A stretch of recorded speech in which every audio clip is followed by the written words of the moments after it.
تو دوست احباب شکر کرتے ہیں جی ہمارے کام پورے نہیں ہوتے، اٹک جاتے ہیں، اور پھر وہ کسی کے پاس جاتے ہیں، عملیات والوں کے پاس، تو ان کا تو چونکہ کاروبار ہے، انہوں نے پیسے کمانے ہوتے ہیں، تو وہ سمپل جواب دیتے ہیں جی کسی نے لگتا ہے تمہارا رزق باندھ دیا ہے، کسی نے تمہارا رشتہ باندھ دیا ہے، اور ہم اس کو بلیو کر لیتے ہیں۔ بھائی اللہ کسی کو دینا چاہے تو کون اس کو باندھ سکتا ہے؟ کیوں کسی کو چھوٹا خدا بناتے ہو؟ کوئی کسی کا رزق نہیں باندھ سکتا، کوئی کسی کا رشتہ نہیں باندھ سکتا، ہمارا ایک ہی خدا ہے، اس کے کام کو کوئی روک ہی نہیں سکتا۔ خواہ اپنا عقیدہ بھی خراب اور اپنا عمل بھی خراب۔ سیدھی بات ہے کہ نبی علیہ الصلوۃ والسلام نے جو باتیں سکھائیں ان کو کریں، خود بخود عملیات سے جان چھوٹ جائے گی۔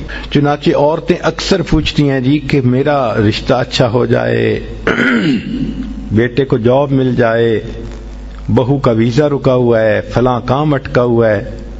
تو بھئی اٹکے ہوئے کاموں کے لیے عمل نبی علیہ السلام کے مبارک زبان سے ابو داؤد شریف کی روایت ہے۔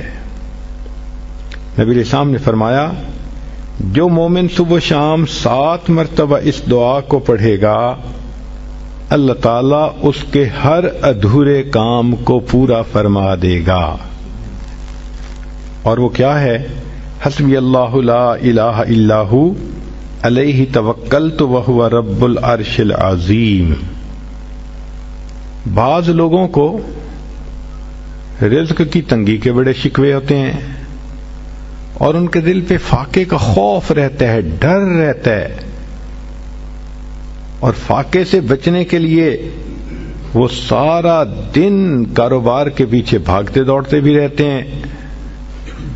سنیے، ابو نعیم کی روایت ہے، ابن ابی شیبہ نے بھی اس کو لکھا کہ نبی علیہ الصلوۃ والسلام نے ارشاد فرمایا جو شخص اس دعا کو پڑھے گا اللہ اس سے 70 مصیبتیں دور کریں گے جن میں سب سے چھوٹی مصیبت اس کا فاقہ ہوگا۔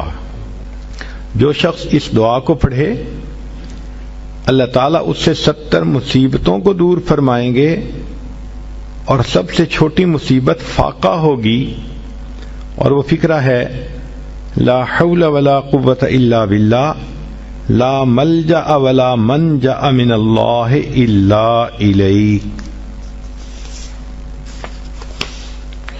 کئی مرتبہ انسان غمزدہ ہوتا ہے اور سوچتا ہے میں تو اکیلا ہوں، میرا ساتھ دینے والا کوئی نہیں، ماں باپ فوت ہو گئے، کہاں جاؤں، کس کو دل کا غم سناؤں، میرا غم کیسے دور ہو۔